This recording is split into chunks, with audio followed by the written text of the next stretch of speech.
Il y a plus d'un siècle, une mutation soudaine a commencé à décimer l'humanité, transformant les morts en créatures monstrueuses qui ont mené une guerre contre les vivants. Cet événement catastrophique a plongé le monde dans un purgatoire terrifiant. Au milieu de ce chaos, des individus aux talents exceptionnels, appelés les éveillés, sont apparus comme le dernier rempart de l'humanité contre ces êtres effroyables.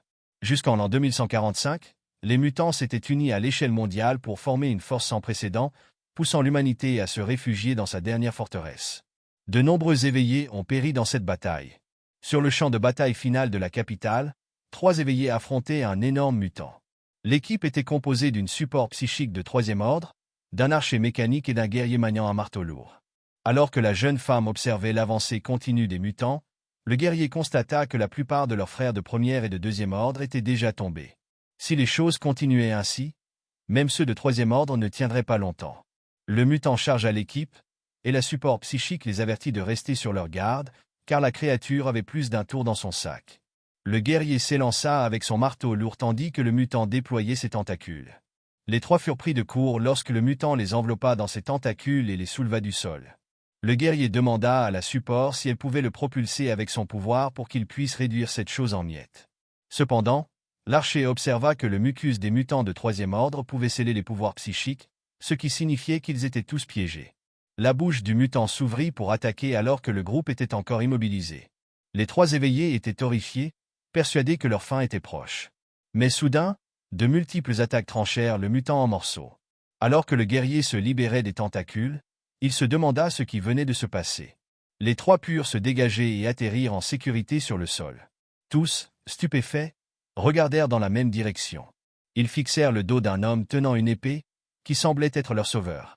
Lorsque le mutant s'effondra devant lui, l'équipe reconnut immédiatement cet homme comme l'un des talents de rang divin et l'appelèrent Maître Ning. Ning avertit l'équipe de ne pas baisser sa garde. La jeune femme le remercia d'être arrivée à temps, et l'archer exprima aussi sa gratitude pour leur sauvetage. À cet instant, Ning sentit quelque chose. L'archer cria qu'il y avait un autre mutant juste au-dessus de Maître Ning. Il le mit en garde, cette créature était d'une espèce encore jamais vue. Notre héros leva les yeux, impassible face à la taille de la bête. L'archer continua à alerter tout le monde, cette créature semblait se comporter très différemment des autres. Dans la scène suivante, le monstre fut observé de plus près. Il avait un œil au milieu de la poitrine, plusieurs tentacules à la place des jambes, des cornes sur la tête et portait un masque fait d'os. La créature fixait attentivement les humains au sol. Le garçon au marteau cria sur la bête, furieux qu'elle ose flotter au-dessus de la tête de son maître. Il bondit vers la créature, suivi de son ami archer. La bête était déjà dans leur ligne de mire. L'œil situé au milieu de la poitrine du monstre se mit à briller.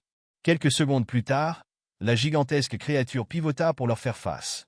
Soudain, les 2 guerriers se figèrent, avant de se tordre de douleur. Leurs corps furent réduits en miettes. La jeune fille resta figée d'horreur en voyant ses compagnons déchiquetés sous ses yeux. Serrant les poings, elle les enflamma, prête à venger ses camarades. Mais en un instant, la créature apparut derrière elle. Terrifiée, incapable de réagir, elle sentit les tentacules de la bête fondre sur elle. Elle en bloqua quelques-uns avec ses poings, mais réalisa que c'était la fin. Elle ferma les yeux, prête à accepter son sort, mais rien ne se produisit. Lorsqu'elle rouvrit les yeux, elle vit son maître, Ning, trancher tout sur son passage. Le monstre recula. Ning analysa la situation. Ce mutant n'était pas une créature ordinaire de 3e niveau. Il venait d'éliminer 2 des meilleurs éveillés de ce rang en un seul assaut. Ses yeux brillaient d'intensité, ses lames affrontant les griffes de la créature. « Par d'ici !» cria Ning. « Je peux m'occuper de ce monstre seul. » La jeune femme comprit qu'elle ne serait qu'un fardeau dans un combat d'une telle envergure. « Fais attention, maître !» dit-elle avant de se retirer. Ning resta immobile, fixant la créature. Dès qu'il s'assura que la jeune fille s'éloignait, il attaqua d'un coup de lame, projetant la bête en arrière. Mais sa propre épée d'os se brisa en 2. Il n'en croyait pas ses yeux. Comment son arme avait-elle pu se casser après un seul coup? Il n'avait aucune idée du type de monstre qu'il affrontait, mais soudain, quelque chose attira son attention. De son côté, la créature entra dans une rage furieuse. Elle fixa Ning et poussa un rugissement perçant. C'était un mutant de 4e niveau. Une créature que l'on ne trouvait que dans les légendes et les récits militaires. Mais Ning ne se laissa pas intimider. Il savait qu'il devait utiliser toute sa force pour vaincre ce monstre. Sans hésitation, il avança d'un pas assuré vers la créature. Le combat éclata. Ning attaqua sans relâche, mais la bête encaissa chaque coup sans broncher. Le sol trembla sous l'impact de leurs échanges, des éclats de roches volèrent dans toutes les directions. Puis, soudain, Ning s'arrêta net. Ses yeux rencontrèrent ceux de la créature. Il n'eut pas le temps de réagir. Dans un éclair de mouvement, le monstre planta l'une de ses griffes en plein cœur du guerrier. La conscience de Ning faiblissait, et son épée glissa de sa main tandis qu'il tombait en arrière. Son corps s'effondra au sol dans un bruit sourd. Allongé là, il se demanda si le mutant qu'il venait d'affronter était réellement une bête de 4e ordre. Regardant la créature, Ning réalisa que les humains ne savaient rien du véritable pouvoir d'un être de cette classe. Alors que le mutant se dressait au-dessus de lui, tenant son cœur dans sa main, Ning comprit qu'il était sur le point d'être éliminé. Au final, il avait échoué à protéger ce monde. Voyant les tentacules du mutant s'approcher lentement, Ning pensa qu'il ne voulait pas finir ainsi. Juste avant de perdre connaissance, la dernière chose qu'il aperçut fut les crocs acérés émergeant des tentacules de la créature, et son propre sang coulant sur le sol. Pendant ce temps, dans un centre de commandement, un homme était pétrifié, incapable de croire que le dernier espoir de la zone de guerre de Akia, le talent divin Ning, avait réellement perdu. Voyant les mutants semer le chaos, il se demanda combien de temps il pourrait encore tenir face à une force aussi dévastatrice. S'il l'avait découvert plus tôt et lui avait laissé le temps de progresser, aurait-il pu éviter ce cauchemar? Il serra le poing et le frappa violemment contre le panneau de commande devant lui. À ce stade, il n'y avait plus d'autre choix. Les dents serrées, il prit une décision, les humains combattraient jusqu'au bout. D'un ton grave, il annonça que toutes les lignes de défense de la zone de guerre avaient été franchies et ordonna aux éveillés de 3e ordre d'armer les ogives nucléaires les plus puissantes. D'innombrables hélicoptères furent immédiatement envoyés vers la zone de guerre, tandis que des éveillés sautaient des avions, transportant les ogives. L'homme déclara que, même dans la mort, il périrait avec dignité. Les éveillés plongèrent en direction des mutants en contrebas, et le commandant proclama que l'humanité lutterait pour l'éternité. Dans le centre de commandement, le commandant et les autres officiers regardèrent l'écran devant eux et saluèrent alors que les ogives explosaient. De multiples explosions secouèrent la zone de guerre de Akia. Toute la terre trembla alors que les détonations engloutissaient le monde. Quelques instants plus tard, quelqu'un se réveilla au son d'une transmission des informations du matin, le 6 novembre, en l'an 61 du calendrier de l'Apocalypse. L'émission mentionnait que le projet 337, pour la construction d'une zone sécurisée, était attendu pour ce jour-là. À la surprise de notre garçon, il venait tout juste d'ouvrir les yeux. Le bulletin continuait en rapportant que la 67e zone, dans la mer de l'Est, avait été attaquée par des bêtes marines et appelait les survivants à évacuer immédiatement. Ning se redressa brusquement, se demandant ce qui s'était passé. Avait-il vraiment été vaincu et éliminé? Il semblait être dans une cellule de prison, et alors que quelqu'un s'apprêtait à l'ouvrir, son compagnon demanda ce qu'il devait faire du gamin, mentionnant que Ning ne pouvait pas participer au test parce qu'il était infecté par le virus. Il l'empêchait simplement de causer des problèmes plus tard. En entrant dans la cellule, l'autre homme suggéra d'éliminer Ning puisque l'argent du travail avait déjà été reçu. Son compagnon acquiesça, mentionnant que Ning n'était qu'un moins que rien. Comme il n'était pas un descendant d'un éveillé, s'il disparaissait, il suffirait de dire que le gamin s'était transformé en mutant. Avec une arme à la main, le sbire suggéra que Ning pourrait survivre s'il restait tranquille. Ning réalisa que la scène qui se déroulait était identique à celle d'il y a 3 ans. Il avait été réincarné au jour du test de talent et comprit aussi que quelqu'un avait interféré avec lui. Notre garçon tenta d'attraper l'arme du maudit, pensant qu'il n'aurait pas de succès cette fois-ci.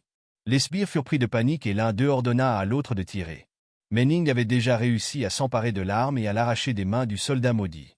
Rapidement, notre garçon avança et frappa le garde au ventre avec son coude, terrifiant l'autre homme. Le sbire touché souffrait tellement que ses yeux devinrent rouges et il cracha de la salive tandis que Ning pointait son arme. L'autre soldat, terrifié, vit Ning lui braquer l'arme dessus. Des bruits de combat résonnèrent dans les cellules. Quelques instants plus tard, les deux maudits étaient au sol, et seul Ning, toujours armé, restait debout. Notre protagoniste se rappela que, dans sa vie précédente, il avait échoué au test et survécu en ramassant des restes. Ning erra sans but pendant 3 ans avant que l'armée ne découvre qu'il possédait un talent de niveau divin. Mais il était déjà trop tard, car la zone de guerre était tombée et il n'y avait plus de ressources pour lui permettre de se développer correctement. Ning se souvint que, même s'il avait atteint le 3e ordre en quelques mois, il n'était même pas proche d'être le plus fort et s'était pourtant précipité dans un combat contre un mutant de 4e ordre. Notre garçon s'excusa auprès de sa mère et de sa petite sœur de ne pas avoir pu les sauver. Mais cette fois, tout était différent. Ning avait encore du temps. Déterminé, il pensa que s'il passait le test et devenait le plus fort, il pourrait sauver les personnes qui comptaient le plus pour lui et mettre fin à l'apocalypse au plus vite. Lorsqu'il quitta la salle, un écran du système s'afficha avec une notification. Le système du dieu de l'épée du jugement dernier a été lié à Ning.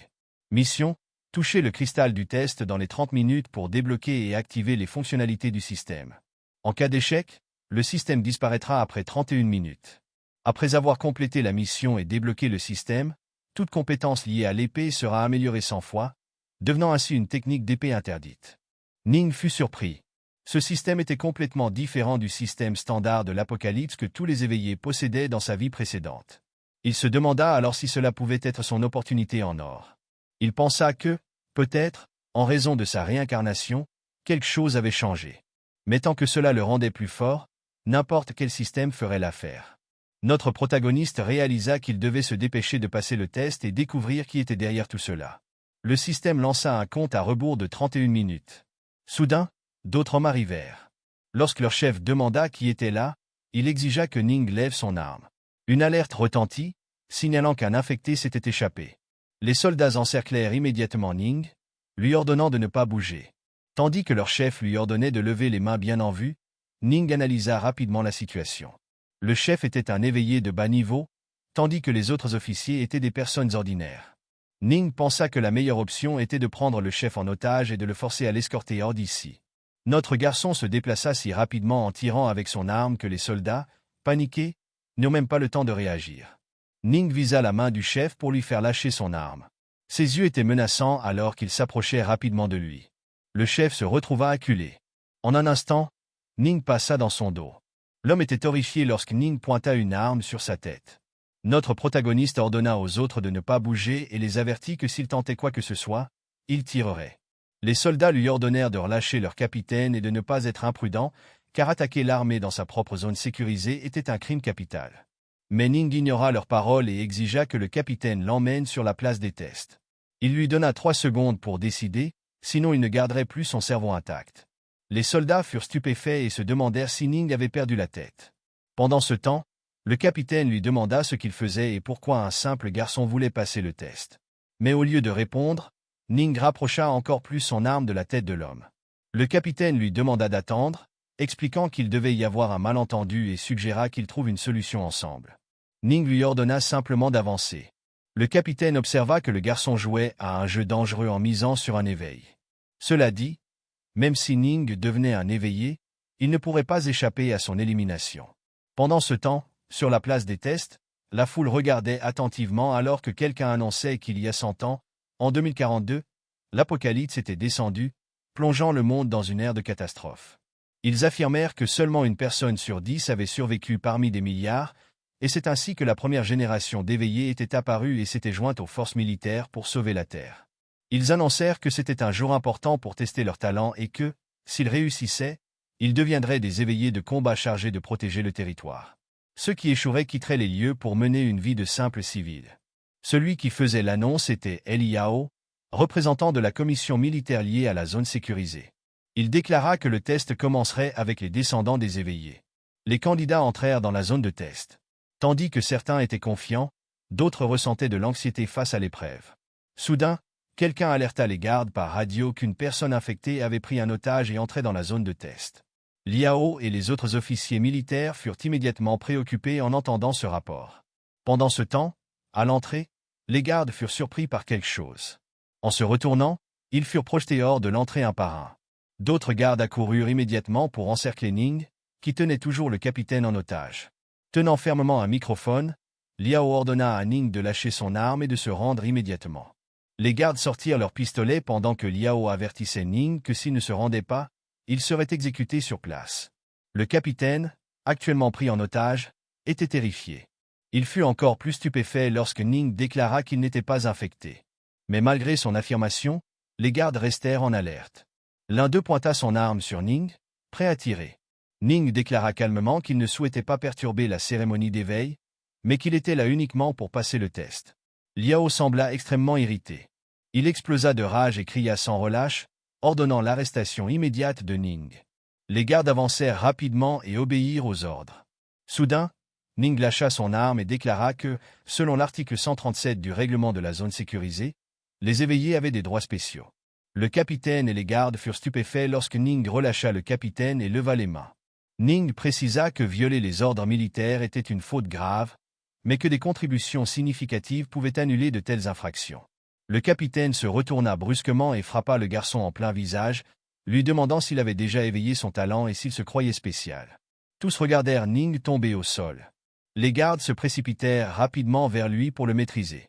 Le capitaine déclara que c'était de la folie d'oser parler d'articles de loi dans une telle situation. Liao donna immédiatement l'ordre d'exécuter cet insolent sur le champ. L'un des gardes leva aussitôt son épée et la pointa vers la tête de Ning. Mais, soudainement, ils furent interrompus par des lumières éclatantes provenant d'un aéronef. Au même moment, les spectateurs se demandèrent pourquoi un chasseur psychique supersonique survolait l'arène des tests. Soudain, la trappe du vaisseau s'ouvrit. Le commandant suprême de la zone militaire de Tianfeng, le grand maréchal Xiao, un éveillé de deuxième ordre, sauta de l'aéronef. Il atterrit au sol comme si de rien n'était, après avoir sauté d'une hauteur vertigineuse. L'un des gardes sentit immédiatement l'énorme pression que Xiao dégageait et se demanda pourquoi il était là alors que le test n'avait même pas encore commencé. Xiao déclara que, compte tenu du besoin désespéré de la zone militaire en éveillé de haut niveau, il voulait voir ce que ce garçon avait à offrir. Puisqu'il était prêt à risquer sa vie, il était temps de voir de quoi il était réellement capable. Il ordonna également aux soldats d'exécuter immédiatement ce rebelle s'il échouait à s'éveiller. Malgré la situation tendue, Ning, audacieux, proposa d'organiser le test sur le champ afin de le passer immédiatement. Xiao ordonna à tout le monde de se disperser. Alors que Ning avançait parmi les gardes et les autres candidats, l'un des soldats ne put s'empêcher de se demander s'ils allaient vraiment autoriser ce garçon à passer le test. Un des candidats commenta que l'idée qu'un simple roturier puisse devenir un éveillé était complètement absurde. Il ajouta que c'était essayant de voir la classe inférieure toujours croire à tort qu'elle possédait un quelconque talent. Mais nous savons déjà que notre protagoniste ne plaisante pas. Ning se plaça devant l'énorme cristal du test, se rappelant que, dans sa vie précédente, tout avait été manipulé et qu'il avait échoué en enchaînant erreur sur erreur. En atteignant le cristal, il comprit que sa nouvelle vie commençait à cet instant précis. Ses mains s'approchèrent de la pierre, et il réalisa qu'à partir de maintenant, il contrôlerait lui-même son propre destin. Lorsqu'il posa la paume sur le cristal du test, la pierre se mit immédiatement à briller d'une lumière intense. En un instant, une puissante aura émana du corps de Ning et se propagea dans toute la zone du test. Xiao et Liao furent stupéfaits en voyant l'intensité de son énergie. Les autres candidats furent également surpris en constatant que l'aura de Ning ne cessait de croître et de s'élever vers le ciel. Pendant ce temps, Ning trouvait la sensation de l'infusion d'énergie spirituelle étrangement familière, et il voulait en ressentir encore plus. Alors que sa main restait posée sur le cristal du test, la pierre annonça le début de l'évaluation de son talent. Évaluation en cours, talent actuel, niveau D. Son niveau était bas, mais le test n'était pas encore terminé. Évaluation en cours, talent actuel, niveau C. Xiao fut surpris en voyant le cristal continuer à analyser Ning. Évaluation en cours, talent actuel, niveau B. Ning progressait encore, et Xiao commença à se demander si ce gamin avait vraiment un talent de haut niveau. Évaluation en cours, talent actuel, niveau A. Ning sentit l'énergie spirituelle remplir ses organes et trouva cette sensation incroyable. Puis, il se fit plus menaçant lorsqu'il déclara que le cristal du test pouvait encore absorber davantage d'énergie spirituelle. Son aura continua de s'intensifier. Liao était stupéfait qu'un simple roturier possède un talent de niveau A. Il commenta que les chances qu'une telle chose se produise étaient astronomiques, car même pas une personne sur 10 millions ne pouvait atteindre un tel exploit. Les bras croisés, Xiao fit remarquer que le résultat final du test n'était pas encore affiché. Il se demanda alors si Ning pourrait posséder un talent encore plus élevé. L'aura de Ning continuait de croître, et certains observateurs remarquèrent que son niveau ne cessait d'augmenter. Notre protagoniste restait incliné, la main toujours posée sur le cristal du test, qui continuait d'être infusé en énergie spirituelle. Le public commença à paniquer face à ce qu'il était en train de voir. Pendant ce temps, les yeux de Ning brillaient alors qu'il continuait d'absorber l'énergie spirituelle. L'aura qui s'élevait vers le ciel devint encore plus massive. Évaluation en cours, talent actuel, niveau S. À cet instant, l'aura de Ning était si intense que la pression commençait à affecter les spectateurs. Xiao comprit immédiatement que quelque chose n'allait pas. Le cristal n'avait pas encore déclaré la fin du test, ce qui signifiait que l'évaluation était toujours en cours. Il réalisa alors que Ning venait de devenir un talent de niveau S, un potentiel éveillé de troisième ordre à un moment aussi crucial. Liao était abasourdi en voyant Xiao donner l'ordre de déployer des troupes blindées terrestres pour renforcer la défense et empêcher toute attaque mutante. Le commandant ordonna également le déploiement de chasseurs militaires pour surveiller la zone et éviter tout incident. Il donna l'ordre de fermer toutes les routes menant à la place aux civils et de sceller l'espace aérien. Pendant ce temps, Ning poussait un cri alors que l'intensité du test atteignait un nouveau sommet. Soudain, une violente rafale de vent balaya la zone, perturbant les chasseurs qui planaient au-dessus du site d'évaluation. Un puissant tourbillon d'aura se forma avec le cristal du test en son centre. Puis, enfin, cette énergie déchaînée commença à se dissiper. Test terminé. Le public était sous le choc et toutes les attentions étaient braquées sur la zone de test. Les gardes affichaient la même expression de stupeur. Tous observaient avec impatience alors que l'aura se dissipait peu à peu et que le cristal du test s'apprêtait à annoncer le résultat final de Ning. Soudain, Xiao laissa tomber sa tablette au sol.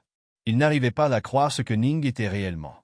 Alors que Ning retirait lentement sa main du cristal du test, Xiao comprit que ce garçon était un éveillé de sang pur.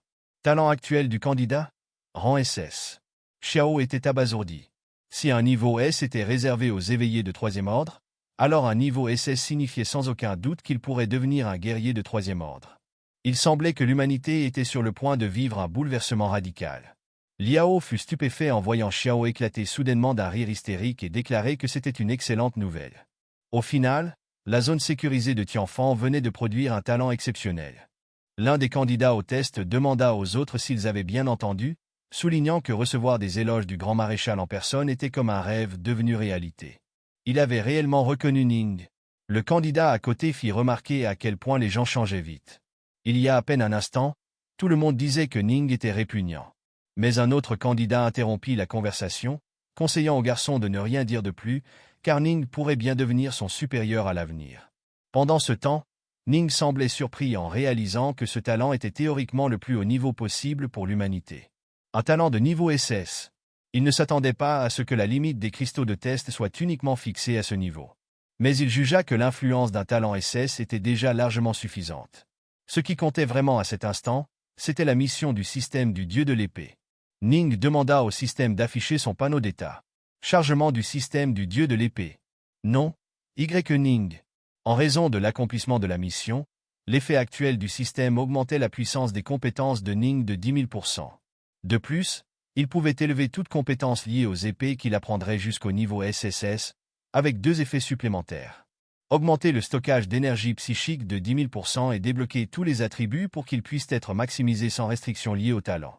Lui permettre d'utiliser une compétence, quel que soit son niveau, sans coût, une fois toutes les 48 heures.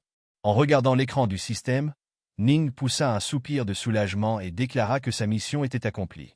Il se rappela qu'au cours de sa vie précédente, même avec les efforts combinés de tout le pays, il n'avait réussi à rassembler que 2 compétences de niveau S et une de niveau A.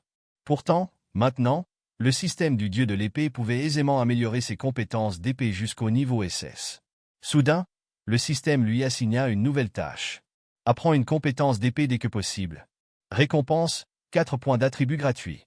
Le système le prévint également. Révéler son existence au monde extérieur entraînerait l'éradication des contrevenants. Ning trouva cela intéressant et se demanda comment il pourrait obtenir un manuel de technique pour tester les capacités du système. Pendant ce temps, dans le monde réel, Xiao s'approcha de Ning et le félicita pour la découverte de son talent de niveau SS.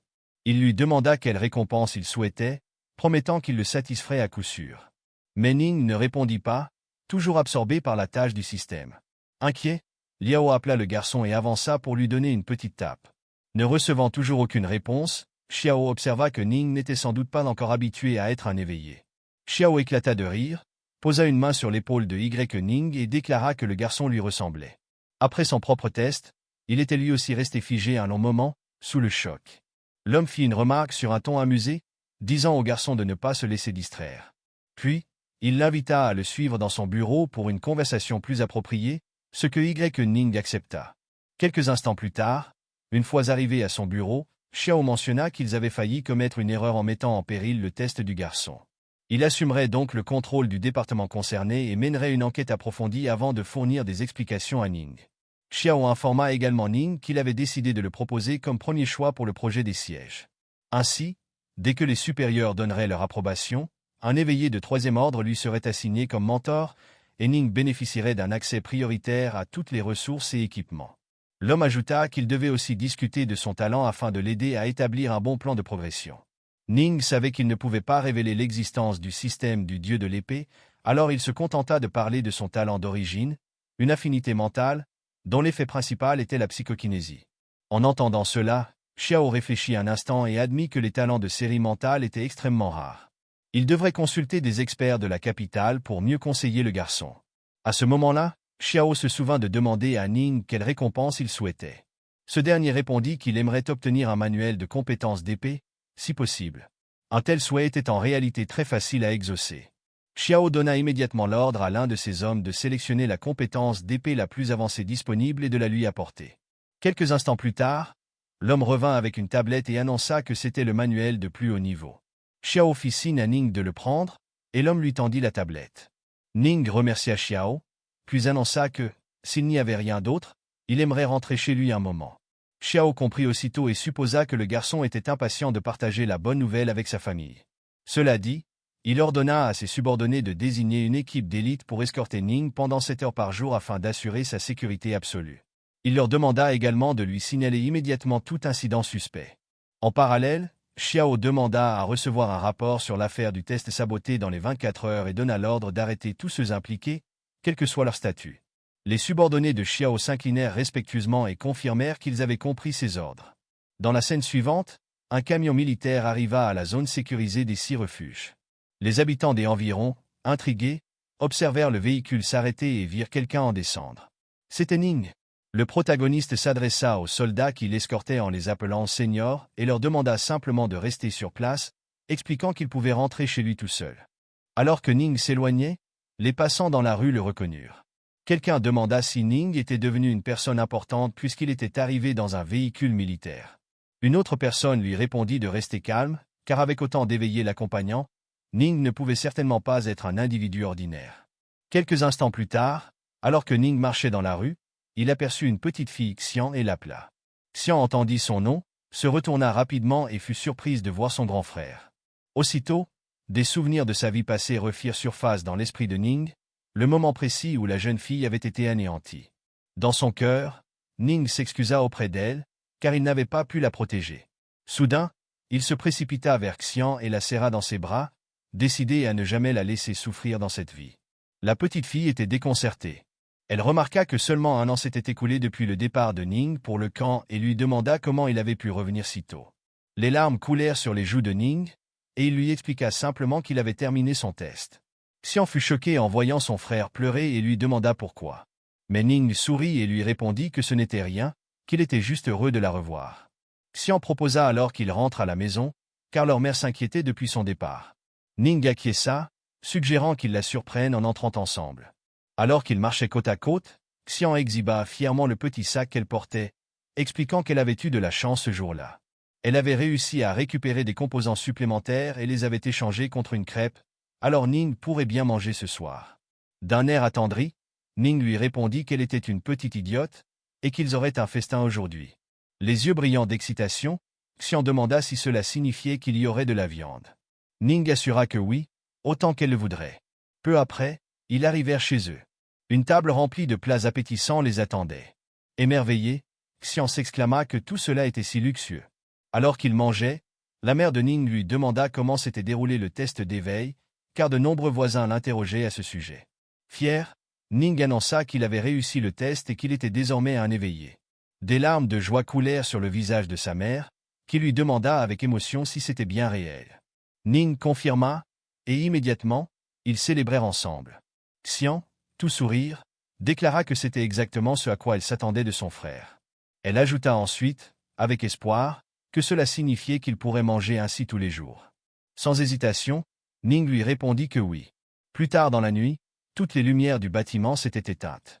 Dans l'évier, les assiettes s'empilaient. Xian et sa mère dormaient paisiblement, blottis l'une contre l'autre. En les regardant, Ning sourit. Puis, avec précaution, il ferma la porte de leur chambre avant de sortir discrètement. Ning appela le système et annonça qu'ils allaient procéder à l'apprentissage du livre de compétences. Mission accomplie. Vous avez gagné 4 points d'attribut. Dès que le système détecta la compétence d'épée de niveau C, appelée Estoc, il la mit immédiatement à niveau. Amélioration réussie. La compétence Estoc devint alors une compétence de niveau SS nommée Tempête d'épée. Le système plaça ensuite l'orbe de compétence dans la main de Ning. Le coup Tempête d'épée était une technique surpuissante qui consommait 4500 points d'énergie psychique. Lorsqu'activée, elle déclenchait une avalanche de frappes d'épée ultra rapide, dotée de plusieurs effets. Super vitesse, perforation d'armure, destruction légère, congélation légère, propriété de désintégration. Attention, le pouvoir destructeur de cette compétence a été augmenté de 10 000%. Le système conseilla donc à Ning de manipuler cette technique avec prudence. Ning ne s'attendait pas à voir une compétence de niveau C évoluer jusqu'au niveau SS. Même avec toute son expérience passée, il n'avait jamais vu une chose aussi extraordinaire. Mais en découvrant que cette technique nécessitait 4500 points d'énergie psychique pour une seule utilisation, Ning s'arrêta un instant et vérifia son état.